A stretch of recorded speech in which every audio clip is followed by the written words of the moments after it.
आखिर किसने कहा कि 2024 में मोदी सरकार बनेगी या नहीं, यह बिहार से तय होने वाला है। तो कहीं बोला गया कि 2024 के परिणाम से बीजेपी डरी हुई है।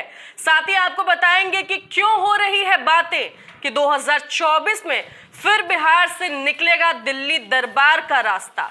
लालू यादव के किस करीबी ने की भविष्यवाणी। इस वक्त आप देख रहे हैं प्रेस जागरण और मैं हूं आपके साथ स्मृति विद्यार्थी। बीजेपी को 2024 लोकसभा चुनाव में क्या बड़ी हार का डर सता रहा है। बीजेपी को यह लगता है कि 2019 में जो नतीजे बिहार ने दिए थे वह 2024 में उलट सकता है।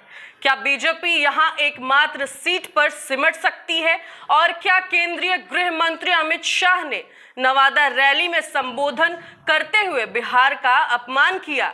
ऐसा हम नहीं बल्कि आरजेडी के राष्ट्रीय उपाध्यक्ष और लालू प्रसाद यादव के बेहद करीबी माने जाने वाले नेता शिवानंद तिवारी ने कहा है। जी हां, शिवानंद तिवारी को यह सियासी गलियारों में बाबा के नाम से भी पुकारा जाता है और अब उन्होंने 2024 को लेकर बड़ी भविष्यवाणी भी की है।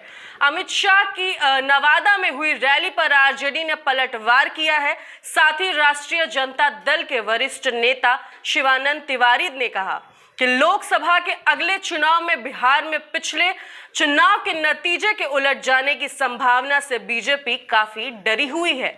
इसलिए केंद्रीय गृह मंत्री अमित शाह ने अपनी सभा में बिहार के लिए अपमानजनक भाषा का इस्तेमाल किया है और उन्होंने नवादा की सभा में बिहार की सरकार को दंगाइयों की सरकार कहा है। अमित शाह ने यह कहा कि सरकार अपना काम ठीक से नहीं कर रही है। जी हां, आगे आपको बता दें कि शिवानंद तिवारी ने कहा कि बिहार का मौजूदा महागठबंधन लोकसभा के पिछले नतीजों को उलट देने वाली स्थिति में दिखाई दे रहा है और बीजेपी को डर है कि ऐसा हो गया तो देश में अगली सरकार उनके लिए बन पाना काफी मुश्किल साबित हो सकता है।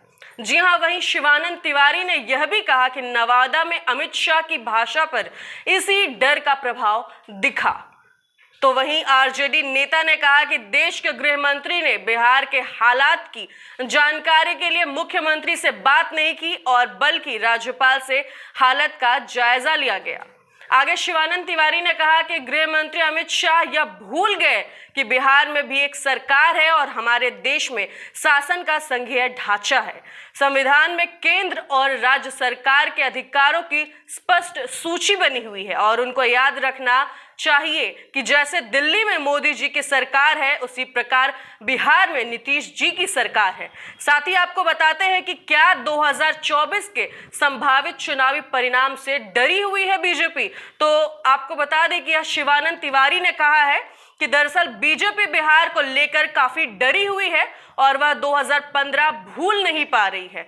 वहीं आरजेडी नेता ने कहा है कि उस समय भी लालू नीतीश का गठबंधन बना था और 2015 के चुनाव में दिग्गज बीजेपी नेता बिहार की गली गली की खाक छान रहे थे, लेकिन 2/3 बहुमत से राज्य में लालू नीतीश की गठबंधन की सरकार बन पाई थी। साथ ही शिवानंद तिवारी ने दावा किया कि इस बार तो इस गठबंधन में वाम पार्टियां भी जुड़ गई हैं, इसलिए लोकसभा के अगले चुनाव में मोदी की सरकार देश में बन पाएगी या नहीं यह बिहार से तय होने वाला है। चलिए ऐसी ही अपडेट्स और खबरों के लिए हमारे साथ यानी प्रेस जागरण के साथ बने रहें।